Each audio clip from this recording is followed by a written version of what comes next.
はい。それでは水戸くん、靴下を履かせてください。またかよ。苦しゅうないです。𝐜𝐸は友達だ。ただし僕の人生において最も意気投合することのできた友達。きっと僕は彼女以上の友達に出会うことは一生ないだろう。What a truly interesting episode of My Stepmom's Eggs. There were so many different things that occurred and happened this episode, and so many different like nuances that happened between Mizuto and between Yume this episode. And now between a brand new character, Higashira, who I like quite a bit.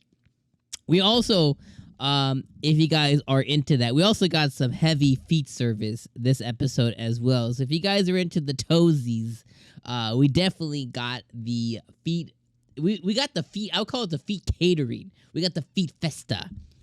We definitely got a lot of feet fan service this episode. So if that's your thing, you know what I mean, which I'm completely okay with. I don't mind it at all. Then we definitely got that quite a bit here. The main thing that I kind of really want to point out is this episode. One of the things that I really enjoyed the most is the transparency and the vulnerability between Yume and between Mizuto. And it goes both ways. Although Mizuto's personality is more methodical and more, I don't want to say intelligent because that's not the word, but the way he comes off a little bit more like methodical, and he really thinks before he says. And Yume is she's very intelligent as well, but she's a little bit more emotional, but she's in tune with those emotions. And I really love how their relationship is to the point to where they can sit down and they can have a semi-mature, I'll call it's definitely mature, but, I'll say semi-mature because they're still kids. I'll say they can sit down and have a mature conversation. And during that conversation, Yume was like, I'm jealous. I am jealous of this girl.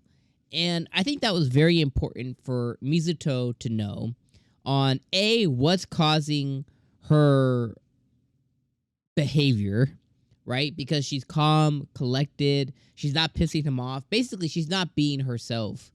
And her not being herself pisses him off. He's like, yo, why is she like this? You know what I mean? What's going on?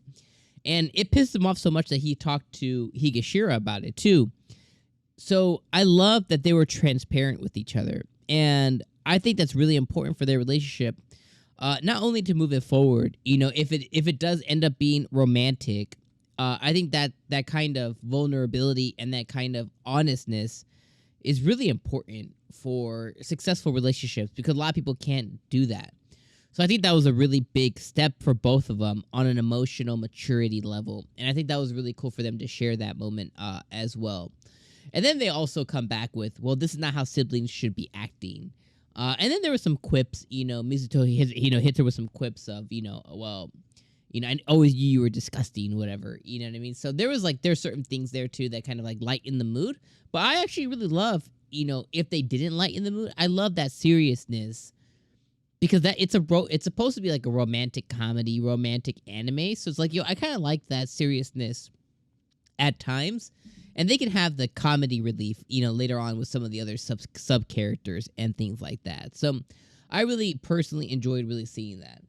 The rest of the episode, if kind of from the beginning, I love how there was a lot of backstory of their competition when they were having their test before. I love how it was more of a one-sided competition from Yume to Mizuto, but Mizuto did take notice. Again, it's just his personality is very depressing emo boy kind of thing. So he did take notice, and that's kind of what spurred their relationship on in the beginning, was he did take notice of that. He did take notice of Yume's efforts. And then they kind of bonded over books, which kind of comes back later on. But before I talk about that, I also want to say there were some huge red flags from Yume as well, because she was so concerned about how Mizuto did on his test. She literally, as soon as he exited his bedroom, she literally went in there and went to go check his test answers, and she was pissed off. She was grilling him on like, why would you not answer this question? Why would you do this? She paid attention to how long this boy took during the actual test in class. Like, she paid attention to every single detail, and they got into a huge fight, and they never circled back to it. But like, even her mom, like her parents got involved too. Like, her mom's like, yo, what is going on between you guys? And I was like, oh, you guys shouldn't have done that in front of your mom. It's a little awkward for them. But definitely, I was like, yo, those are red flags, Yume. Like, you don't go snooping around like that. It's a little bit weird.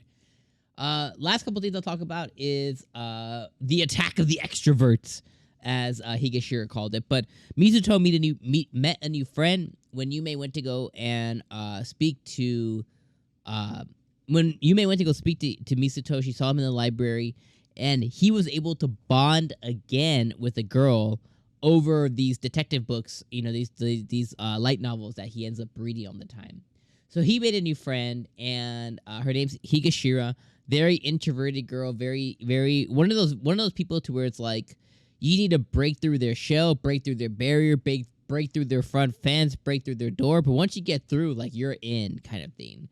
So she's one of those types who's very shy, very like to herself. But once you break through all those barriers, she opens up quite a bit.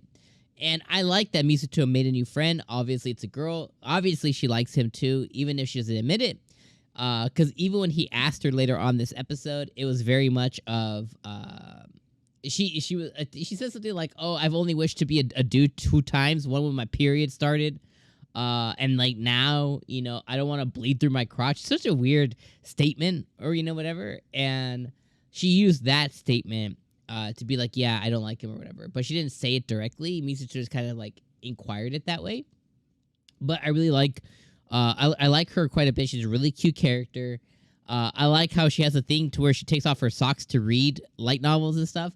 And she asked Mizuto to put her socks on for her, like all intimately. And he just does it. I like how he just does it too. And like, that's their thing now. Like, if anybody would see that, if any like third party would see that action, they'd be like, okay, I'm assuming they're going out.